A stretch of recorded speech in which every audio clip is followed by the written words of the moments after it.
امریکی صدر ٹرمپ نے بیروت پر اسرائیلی حملے کو تنقید کا نشانہ بنایا ہے۔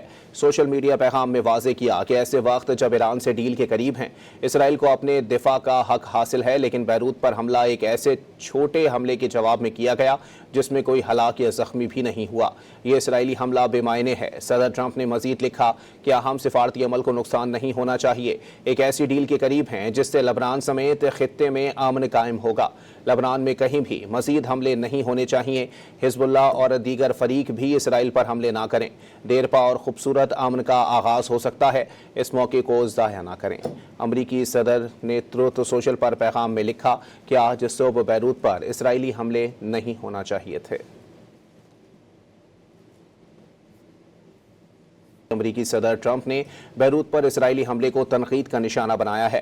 سوشل میڈیا پیغام میں واضح کیا کہ ایسے وقت جب ایران سے ڈیل کے قریب ہیں، اسرائیل کو اپنے دفاع کا حق حاصل ہے، لیکن بیروت پر حملہ ایک ایسے چھوٹے حملے کے جواب میں کیا گیا جس میں کوئی ہلاک یا زخمی بھی نہیں ہوا۔ یہ اسرائیلی حملہ بے معنی ہے۔ صدر ٹرمپ نے مزید لکھا کہ اہم سفارتی عمل کو نقصان نہیں ہونا چاہیے، ایک ایسی ڈیل کے قریب ہیں جس سے لبنان سمیت خطے میں امن قائم ہوگا۔ لبنان میں کہیں بھی مزید حملے نہیں ہونے چاہیے۔ حزب اللہ اور دیگر فریق بھی اسرائیل پر حملے نہ کریں۔ دیرپا اور خوبصورت امن کا آغاز ہو سکتا ہے، اس موقع کو ضائع نہ کریں۔ امریکی صدر نے ٹروتھ سوشل پر پیغام میں لکھا کہ آج صبح بیروت پر اسرائیلی حملے نہیں ہونا چاہیے تھے۔